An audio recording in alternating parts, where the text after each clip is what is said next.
Hello student, Lalbagh के YouTube channel में मैं मिसेज ए मिश्रा एक बार फिर से आपका स्वागत करती हूँ।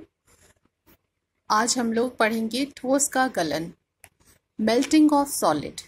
क्लास 9th के बच्चे इसको पढ़ेंगे और बहुत ध्यान से देखेंगे कि मेल्टिंग ऑफ सॉलिड यानी ठोस का गलन। हमने द्रव्य की 3 भौतिक अवस्थाएं पढ़ी थी बच्चों, ठोस, द्रव और गैस। ठोस को अगर हम गलाते हैं तो उसका प्रक्रिया, गलने की प्रक्रिया क्या होती है? ठोस को गर्म करने पर उसके अणुओं की गतिज ऊर्जा में वृद्धि होती है। जितने भी पदार्थ होते हैं बच्चों, वो अणुओं से मिलकर बने होते हैं।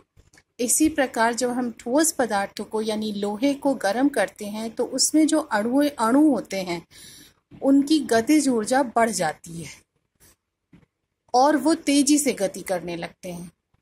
तो ठोस को गर्म करने पर उसके अणुओं की गतिज ऊर्जा में वृद्धि होती है और ठोस का ताप बढ़ने लगता है। जब आप किसी चीज़ को गर्म करेंगे तो ऑब्वियसली उसका टेम्परेचर बढ़ने लगेगा और अणुओं के बीच की दूरी बढ़ने लगती है। जैसे जैसे अणु गर्म होते हैं वो तेजी से दूर भागने लगते हैं, जिसके कारण उनके मध्य अंतरा अणुक आकर्षण बल कम होने लगता है। जब आप किसी से दूर जाएंगे तो डिस्टेंस बढ़ेगा, जब बढ़ेगा तो आपका फोर्स धीरे धीरे कम होगा, बल वहाँ पे कम लगेगा।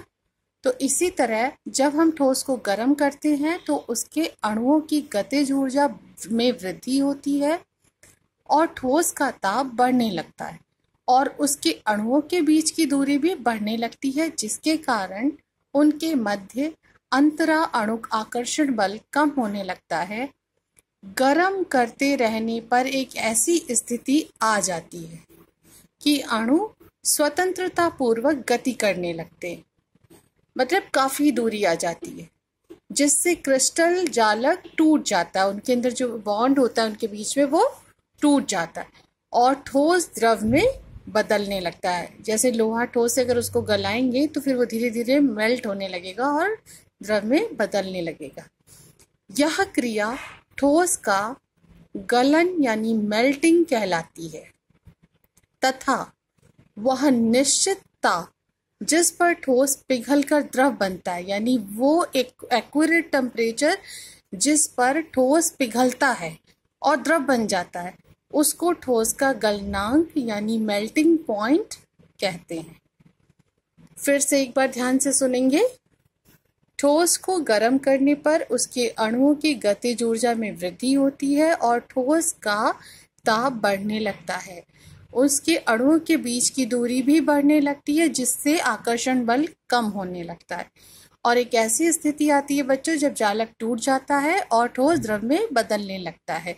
यह क्रिया तो गलन कहलाती है, लेकिन जिस ताप पर, निश्चित ताप पर ठोस पिघलकर द्रव बनता है वो ठोस का गलनांक यानी मेल्टिंग पॉइंट कहलाता है।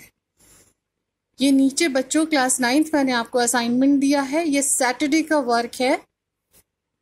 द्रव्य की कितनी भौतिक अवस्थाएं होती हैं, क्योंकि फ्राइडे और सैटरडे आपका असाइनमेंट टाइम होता है, तो इसको पढ़ेंगे और फिर ये असाइनमेंट वर्क करेंगे। क्वेश्चन 1, द्रव की कितनी भौतिक अवस्थाएं होती हैं, उनमें अंतर संक्षेप में बताइए। क्वेश्चन नंबर 2, तीनों भौतिक अवस्थाओं में पाए जाने वाले पदार्थ का नाम लिखिए। द्रव्य की किस अवस्था में उसके अणु पूर्ण रूप से स्वतंत्र रहते हैं? निम्न में से किसकी आकृति और आयतन दोनों निश्चित होते हैं? जल, वायु, लोहा, पारा। और गलनांक किसे कहते हैं? ये 5 को क्वेश्चन आपको करने हैं और जितना भी अभी मैंने आपको पढ़ा है क्लास 9 तो उसको पूरा याद करेंगे और ये असाइनमेंट तैयार करेंगे और इसको बहुत संभाल के रखेंगे। इस पे आपकी मार्किंग भी होगी। Thank you.